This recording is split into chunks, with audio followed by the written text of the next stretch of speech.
إلهي واسع الكرم ورب البيت والحرم إليك أتيت منكسرا منيبا أغبر القدم إلهي واسع الكرم ورب البيت والحرم. السلام علیکم ورحمت الله وبرکاتو. ایمان یوټیوب چینل ته ښه راغلاست. حسان زلمیم دا ستاسو تحلیل خپرونه ده. په دې خپرونه کې مو په ټولنیزو رسنیو کې د اکثر استفاده شوي هشټاګ په اړوند د ټولنیزو رسنیو د فعالانو نظرونه او اندونه راخیستي. دا خپرونه چې زما حسان زلمی په تخنیکی همکارۍ جواد فاتح چمتو کړي، احمد تمیم صاحب وړاندې کوي. هیله ده د خوښۍ وړ مو وګرځي. مننه.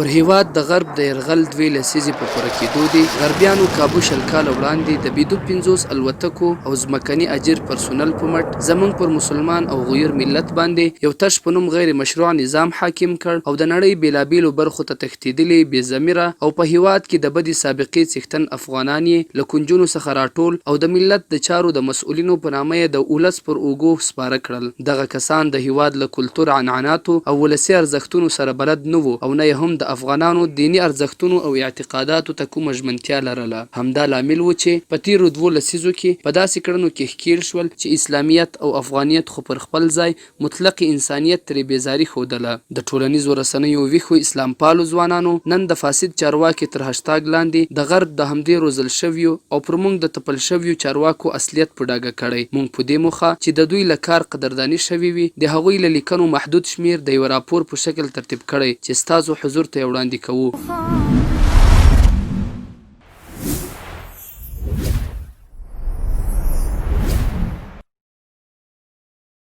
د یوسف زوهان په نوم یو فعال لیکلي چې په دې نظام کې د رتبې د لوړوالي معیار وحشت او افغان وژنه ده او د په خبره هر څومره چې یو چارواکی په ظلم او وحشتونو کې ښکېل پاتې کیږي په همهغه اندازه لوړې رتبې ته ارتقا کوي. څارګر خوږیاني په نوم یو بل تن لیکلي چې فاسد چارواکي فحشا او بېحیایي ته لمن وهي او له همدې لارې غواړي چې ځوانان ګمراه کړي. د په خبره کله چې ځوانان ګمراه شي ټولنه ورسره خپله د ګمراه کېدو لور ته قدم اخلي. د حمزه خوستي په نوم یو بل فعال په کابل اداره کې ورځ تر بلې زیاتېدونکي فساد ته په اشارې وړاندوینه کړې چې کابل اداره نور د ګړنګ پر غاړه او د سقوط وروستنۍ شیبې شماري.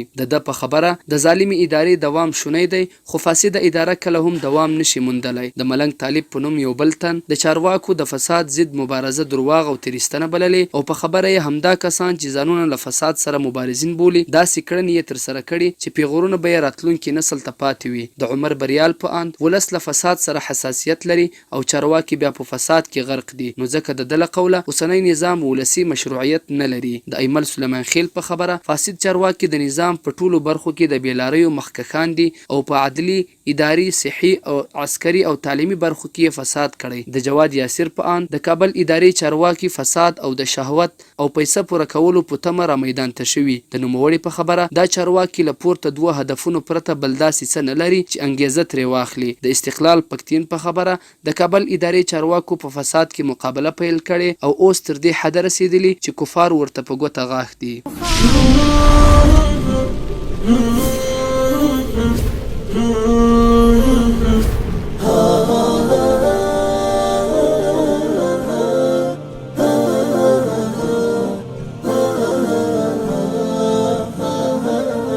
يا عاشق الجنان والفوز والغنيمة فخذ هذه المعاني بسيطة عظيمة.